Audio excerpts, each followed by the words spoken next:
ibon sa malayo. Yun o, may mga box. Ang laki lang. Tsaka may tumitila ako doon na manok ihas. Daming ibon. So, habang umakit ako dito sa gubat para kumuha ng panghaligi sa kahoy, dami kong nakitang mga ibon, pero ngayon dire-diretso na ako para makakuha ng kahoy. Napakalayo.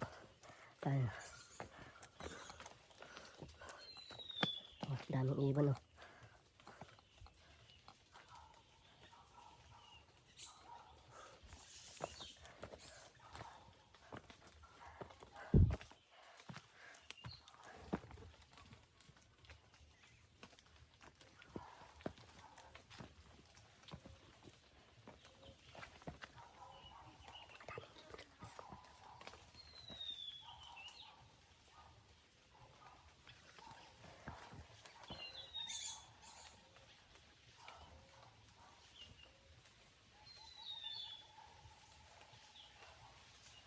Nagkagulo yung mga ibon kasi medyo umuulan.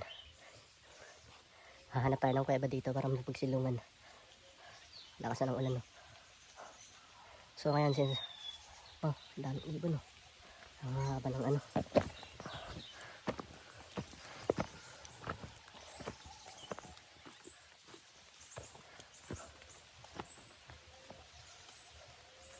Dami.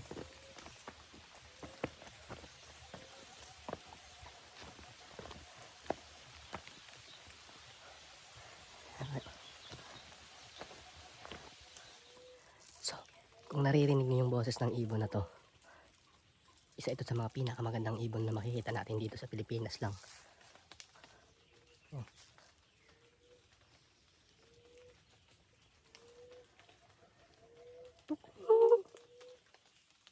Ang ganda ng ibon na to. May kulay violet dito sa mata. Tapos dito may kulay dilaw, kulay puti, tsaka kulay green. Oh. Napakagandang ibon to, guys. Pero sayang din natin malapitan sa sobrang kapal ng mga kahoy dito sa gubat. Kaya wala, no choice tayo dito. Kaya dire-diretso na lang tayo dun. Sobrang layo ko ng hilo. Hindi ko na alam kung saan ito.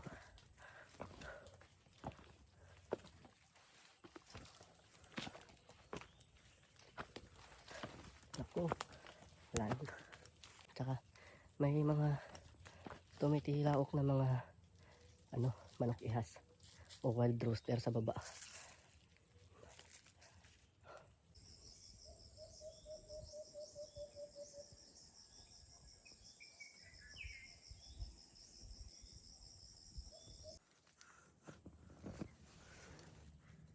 May natrap na tutubi dito.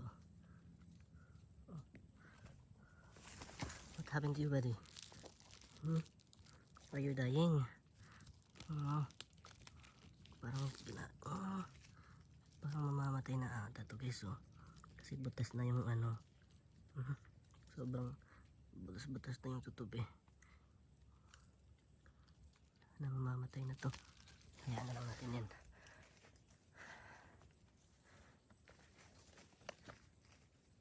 Daming ibon.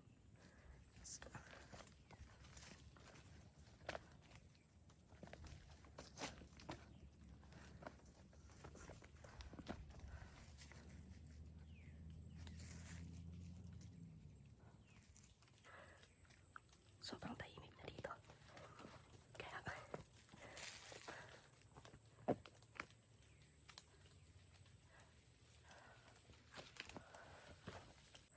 medyo nawala yung ulan.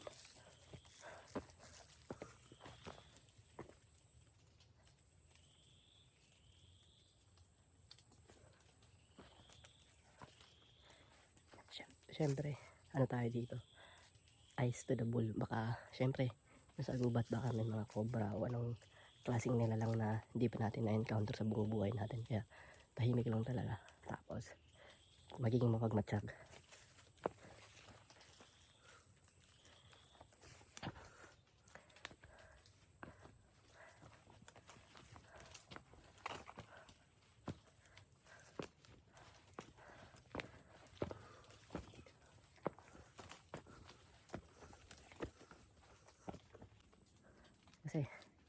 gaano po ito kalayo, basta passion nating mag-hike, pumupunta kung saan saan, walang problema, kayang-kaya natin to. Tsaka dito guys sa taas may ano to, may daanan papuntang taas din, papuntang ibang gubat, kaso since yung mga kabataan ngayon iba na, parang more onto gadgets na, hindi na sila masyadong pumupunta dito. Pero sa yung mga kapanahonan namin, yun, halos yung mga kabataan wala pa masyadong cellphone, o kung may cellphone man keypad lang. Dito kami pumupunta, kumukuha ng mga pangkatong, tsaka bibenta namin dun sa baba para kahit pa paano magkapera, income namin yun. So ngayon didiretso tayo dun, titingin-tingin tayo dun kung anong mga nagbago, anong makikita natin dun. Tara, makikita ako guys, may nakikita akong parang hindi siya ano, parang kakaiba siya. Tingnan natin to. Yun, parang ito, parang malit na bayawak lang siya. Ano kaya to guys? Ano kaya to sa mga Bisaya o sa Tagalog or sa English? Oh, ano kaya to? Paki-comment down below kung ano to. Ang laki na din, no?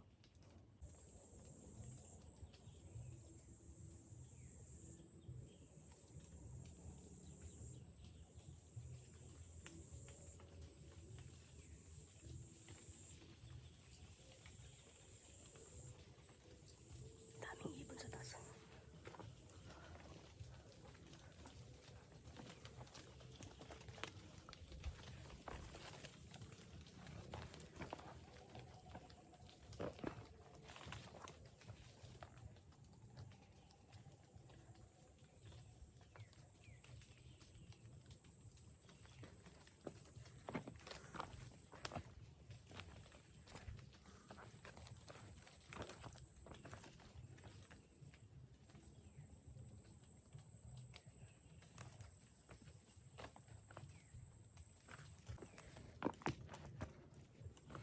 Eto guys,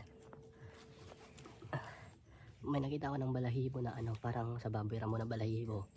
May baboy ramo na balahibo. So dito guys, marami na itong mga baboy ramo, kaso pinagbabawal na ng, syempre pinagbabawal ng gobyerno kasi marami sila, pero at the same time yung population nila is unti-unti nang nauubos sa buong Pilipinas, kaya pinipreserve na ng gobyerno. Pero may mga pailan-ilan din na syempre yung mga illegal na hunters, yung walang permit, ganun, kinukuha nila, kinakatay para din mabuhay. Kaya labas na tayo doon. Pero ako, ito lang, i-document ko lang to.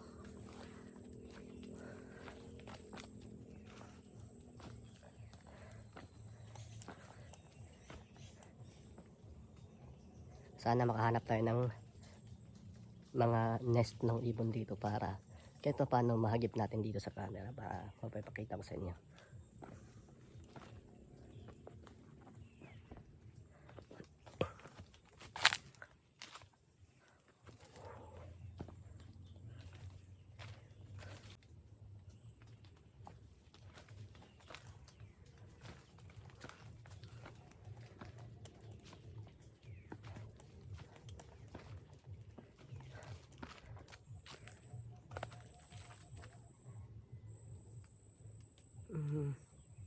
May daanan din dito pababa, oh.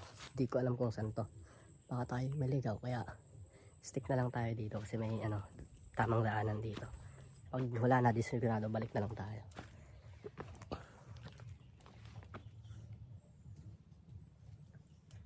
Sobrang lamig na dito, pero pinagpapawisan pa rin.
kanina may narinig akong ibon na tinatawag na rocket-tailed parrot, but unfortunately hindi ko siya nakunan ng hindi nakunan sa camera or even yung boses kasi napapasilong tayo sa ulan.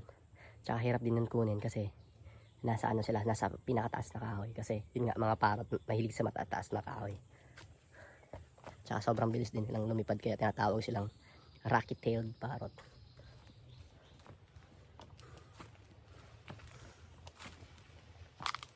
Lakas ng hangin guys.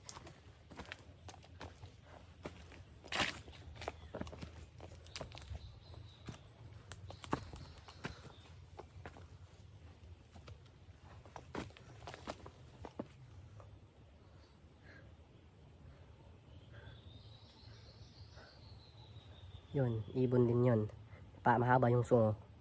Tapos yung kinakain kadalasan mga insekto.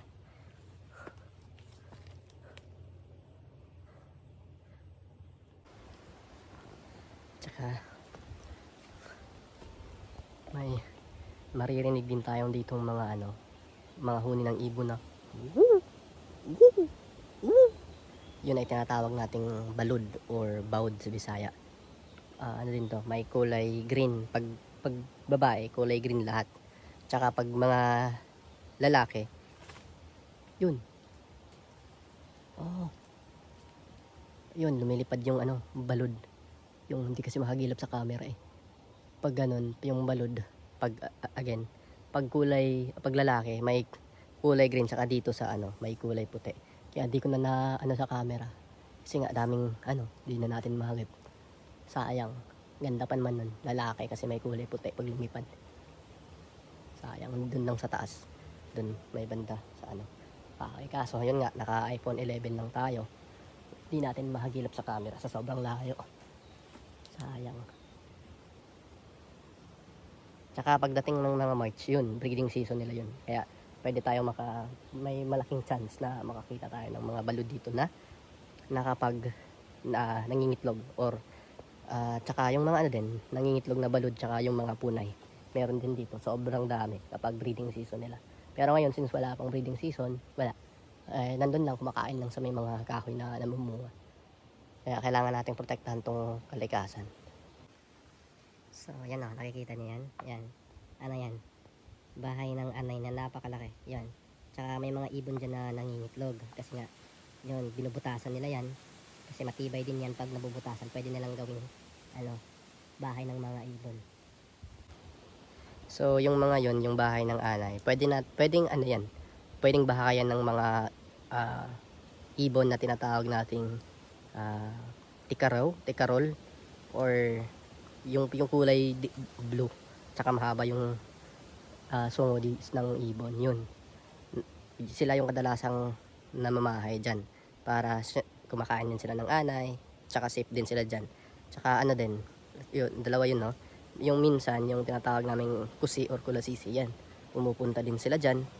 Pero ang problema lang kasi, madali silang maano ng mga ahas, kahit maraming butas doon.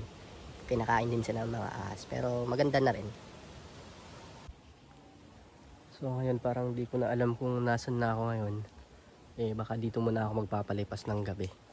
O baka kasi wala ka na, tsaka papalobat na rin ako. Napakalayo, 6 na oras ko tong nilakad dito. Wala na, di ko na alam, parang pinakatok-tok na ako sa gubat. Kaya baka dito na ako matulog. Wala akong dala, wala akong dala. Wala talagang dala, kahit walang dalang pagkain. Ako lang mag-isa dito, walang katao-tao, walang mga bahay. Baka lang, diskartin lang siguro mamaya. Sayang, di ako makapag-video kung anong pwede kong kainin dito. Hanap lang siguro ako dito ng mga ripulyong bukid. Kakainin ko ng hilaw para sa kinabukasan uuwi ako sa bahay. Diskarte lang sa buhay talaga yan. Survival mode tayo dito. Hanap na lang ako ng mapagtutulugan. So ngayon, sisave ko muna yung battery ko. Kukontinue na lang ako bukas.